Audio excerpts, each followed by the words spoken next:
அனைவருக்கும் வணக்கம். இன்னைக்கான அரசியல் அப்டேட்டில் நாம் பார்க்க போகிற ரொம்ப முக்கியமான ஒரு பரபரப்பான அரசியல் அப்டேட் என்ன அப்படின்னு பார்த்தீங்கன்னா, ட்ரம்புக்கு மிகப்பெரிய அளவில் சாட்டையடி கொடுக்க இருக்கிறது இந்தியா அப்படின்னு தான் சொல்லணுங்க. ஏன் அப்படின்னு கேட்டிங்கன்னா, சீனாவுடன் வர்த்தக பாதையை திறந்திருக்காங்க இந்தியா. இதன் காரணமாக நமக்கு என்னெல்லாம் கிடைக்கும் அப்படிங்கிறத பற்றி தெரிஞ்சுக்க போகிறோம். அதை தொடர்ந்து பார்த்தோம் அப்படின்னா, இந்தியா மீது ட்ரம்ப் 3 ஏமாற்றங்களை சொல்லியிருக்காரு. அது மட்டும் இல்லாமல் இந்த விஷயத்தில் இந்தியா செய்ய வேண்டிய 3 அதிரடி நடவடிக்கைகளை பற்றி பார்க்க போகிறோம். இதன் காரணமாக தானா ட்ரம்ப் நம்மளுடைய வழிக்கு வருவார் அப்படின்னும் சொல்லப்படுதுங்க. அது குறித்த விரிவான தகவலை நாம் இன்னைக்கு வீடியோவில் தெரிஞ்சுக்க போகிறோம். ஸோ இந்த பதிவு உங்களுக்கு பல வகையில் நன்மையை ஏற்படுத்தும். வீடியோவை ஸ்கிப் பண்ணாமல் கடைசி வரைக்கும் பாருங்கள். வீடியோக்குள்ளே போகிறதுக்கு முன்னாடி இது வரைக்கும் நீங்கள் நம்ம சேனலை சப்ஸ்கிரைப் பண்ணலை அப்படின்னா உடனே சப்ஸ்கிரைப் பண்ணிக்கோங்க. அப்படியே பக்கத்தில் இருக்கக்கூடிய நோட்டிஃபிகேஷனுக்கான பெல் பட்டனையும் ப்ரெஸ் பண்ணிக்கோங்க. சரி நேர்களே, வாங்க வீடியோக்குள்ள போகலாம். இந்தியா மீது அமெரிக்கா தற்போது 50% அளவுக்கு வரியை விதித்திருக்கு. இந்த வரி மேலும் அதிகரிக்கும் அப்படின்னு ட்ரம்ப் எச்சரிக்கை விடுத்திருக்காரு. இந்த நிலையில பார்த்தீங்கன்னா, சீனாவுடன் வர்த்தகம் செய்ய இந்தியா தனது எல்லையை திறந்திருக்காங்க.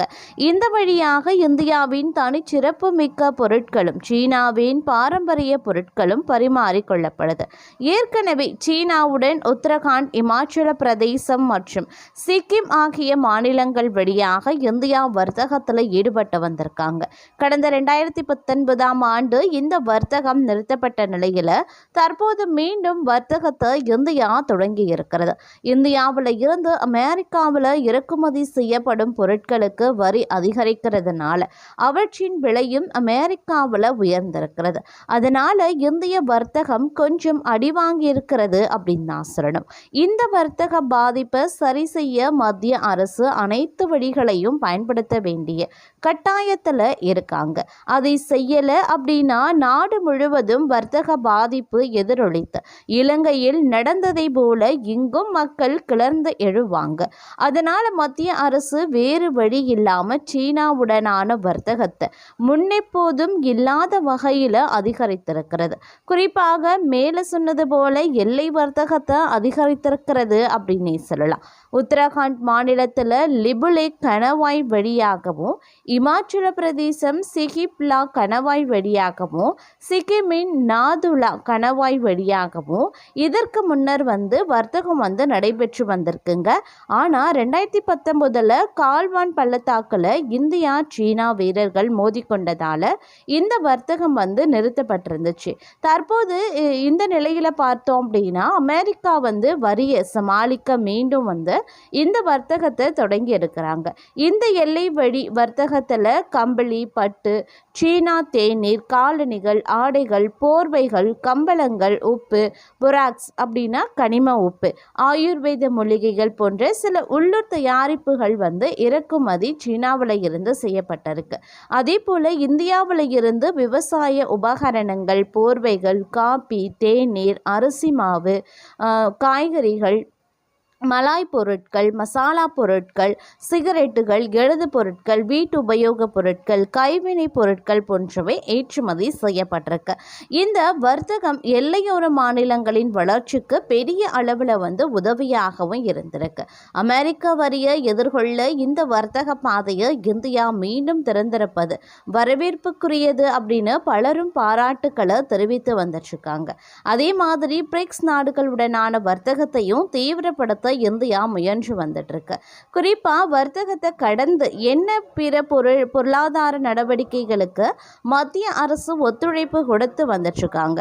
பிரிக்ஸ் நாடுகள் அமெரிக்க டாலருக்கு எதிராக உள்ளூர் கரன்சியில் வர்த்தகத்தை தொடங்கி இருக்கிறது. குறிப்பா அமெரிக்காவின் தடைகளுக்கு பிறகு ரஷ்யாவும் இந்தியாவும் தங்களது வர்த்தகத்தில் உள்ளூர் கரன்சிகளை, அதாவது ரூபாய் மற்றும் ரூபிலை பயன்படுத்தி வந்துட்டு இருக்கு. இது இரு நாடுகளுக்கும் இடையில சுமார் 90% இருதரப்பு வர்த்தகத்தை உள்ளடக்கியதாக இருக்கும். அதே மாதிரி இந்தியா ஐக்கிய அரபு அமீரகத்தில் உள்ளூர் கரன்சி செட்டில்மெண்ட் சிஸ்டம் மூலமாக கரன்சி அதாவது வர்த்தக ஒப்பந்தம் செய்திருக்காங்க. விரைவில் சீனா உள்ளிட்ட மற்ற நாடுகளுடனும் இந்தியா உள்ளூர் கரன்சியை பயன்படுத்த தொடங்கக்கூடிய பட்சத்தில் அமெரிக்காவின் வரியை கண்டு நாம் அச்சப்பட வேண்டிய அவசியம் கிடையாது அப்படின்னும் சொல்லலாம். இருந்தாலும் மற்றொரு புறம் பார்க்கும்போது இந்தியாவுக்கு பார்த்தோம் அப்படின்னா ட்ரம்ப் 3 ஏமாற்றங்களை செய்திருக்கிறார். அந்த ஏமாற்றங்களை சரிகட்ட இந்தியா அதிரடி நடவடிக்கைகளை மேற்கொள்ளணும். அந்த அதிரடி நடவடிக்கைகள் அப்படின்னு பார்க்கும்போது அமெரிக்கா விதிச்சிருக்கக்கூடிய புதிய வர்த்தக வரி இந்தியா அமெரிக்கா உறவுகளில் ஒரு தற்காலிகமான உறவுகளில் ஒரு புயலை ஏற்படுத்தியிருக்கிறது அப்படின்னும் சொல்லலாம். இந்த வரி விதிப்பின் பின்னாடி 3 முக்கிய ராஜதந்திர மற்றும் அரசியல் காரணங்கள் இருப்பதாக உலக அரசியலை உற்று கவனிக்கும் ராஜதந்திரிகள் தெரிவித்திருக்காங்க. ட்ரம்பின் மனக்குறை மற்றும் அழுத்தம் அதாவது பிரிக்ஸ் கூட்டணி அமெரிக்க அதிபர் டொனால்ட் ட்ரம்ப் இந்தியா பிரிக்ஸ் கூட்டணியில் அங்கம் வகிக்கிறத அமெரிக்காவுக்கு எதிரான கூட்டணியாக கருதி அதிருப்தி கொண்டிருக்கு. இதனால் பார்த்தோம் அப்படின்னா இந்தியா பாகிஸ்தான் இடையில் போர் நிறுத்தம் ஏற்பட்டதற்கு தான் காரணம் அப்படின்னு ட்ரம்ப் பல முறை உரிமை சொல்லியிருந்தார். ஆனால் இந்தியா அதனை அங்கீகரிக்காதது அவருக்கு ஏமாற்றத்தை ஏற்படுத்தியிருந்தது. அதே மாதிரி இந்த வர்த்தக வரி விதிப்பு அப்படிங்கிறது இந்தியா தனது பால் பொருட்கள் வேளாண்மை மற்றும் மரபணு மாற்றப்பட்ட பயிர்களின் சந்தையை அமெரிக்காவுக்கு திறந்துவிட வேண்டும் அப்படின்னு அழுத்தம் கொடுக்கும் ஒரு தந்திரோபாய நடவடிக்கை அப்படின்னு இந்த ராஜதந்திரி கருதுகிறார். உலக அரங்கில் அமெரிக்காவின் இரட்டை வேடம் அம்பலமாகியிருக்கிறது அப்படின்னு சொல்லலாம். அமெரிக்காவினுடைய இந்த நடவடிக்கை ரஷ்யாவுக்கு ஒரு மறைமுக எச்சரிக்கையாகவும் பார்க்கப்படுது. புதினுடன் போர் நிறுத்தம் குறித்து பேச்சுவார்த்தை நடத்த முடியாத விரக்தியால் அமெரிக்கா இந்த நடவடிக்கையை எடுத்திருக்காங்க. மேலும் ரஷ்யாவிடம் இருந்து இந்தியா எண்ணெய் வாங்குவதால் வரி விதிக்கும் அமெரிக்கா சீனா மற்றும் துருக்கி போன்ற நாடுகள் அதுபோல் செய்யும் போது அமைதியாக இருப்பது அதனுடைய இரட்டை வேடத்தை வெளிப்படுத்தி இருக்கிறது. அதே சமயம் இந்தியா கையாள வேண்டிய வியூகம் அப்படின்னும் இருக்குங்க. இந்த சூழலை இந்தியா எவ்வாறு செயல்பட வேண்டும் அப்படிங்கிறதுக்கான 3 வழிமுறைகளையும் அந்த ராஜதந்திரி முன்வைக்கிறார். அதாவது முதலாவது அப்படின்னு பார்த்தோம்னா தன்னாட்சி. இந்தியா தனது இறையாண்மை சார்ந்த மற்றும் தன்னாட்சி முடிவுகளில் உறுதியாக இருக்கணும். 2வது விஷயம் வியாபார ஈடுபாடு. அதாவது வர்த்தகத்தில் தொடர்ந்து பேச்சுவார்த்தை நடத்தலாம், ஆனால் அழுத்தங்களுக்கு பணியக்கூடாது.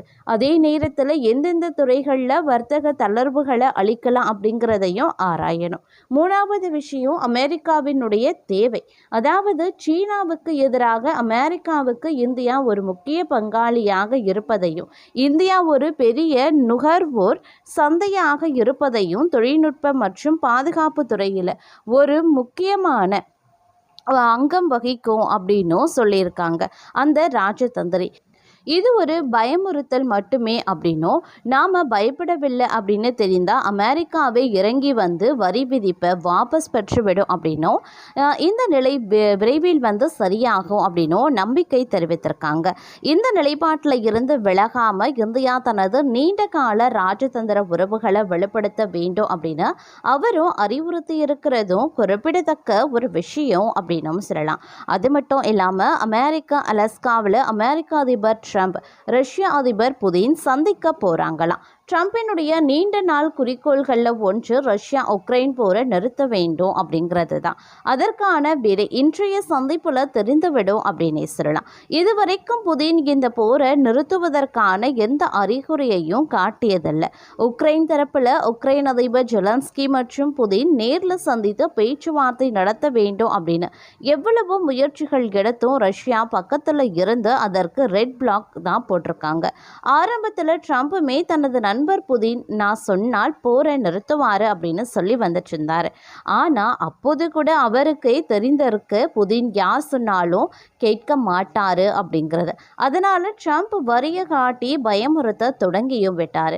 ஏப்ரல் 2ஆம் தேதி அமெரிக்கா வெளியிட்ட பரஸ்பர வரி பட்டியலையும் சமீபத்தில் வெளியிடப்பட்ட பரஸ்பர வரி பட்டியலையும் ரஷ்யாவின் பெயர் இடம்பெறல. இதற்கு முக்கிய காரணம் புதின் எப்படியாவது இறங்கி வந்து விடுவார் என்கிற ட்ரம்பின் நம்பிக்கை தான். ஒருவேளை அவரது நம்பிக்கை பொய்த்து விட்டான். ட்ரம்ப் கொஞ்சம் கூட யோசிக்காம நிச்சயம் ரஷ்யா மீது வரிகளை போட்டு தள்ளிவிடுவார். ஏற்கனவே ஐரோப்பிய ஒன்றியம் ரஷ்யா மீது வரிகளை விதித்து கட்டுப்பாடுகளை போட்டு மிகவும் நெருங்கி வந்துட்டு இருக்காங்க. அது மட்டும் இல்லாம இந்த நிலையில் அமெரிக்காவினுடைய வரி அப்படிங்கிறது ரஷ்யாவை பெரிதும் தள்ளாட வைக்கும் அப்படின்னே கூட சொல்லலாம்.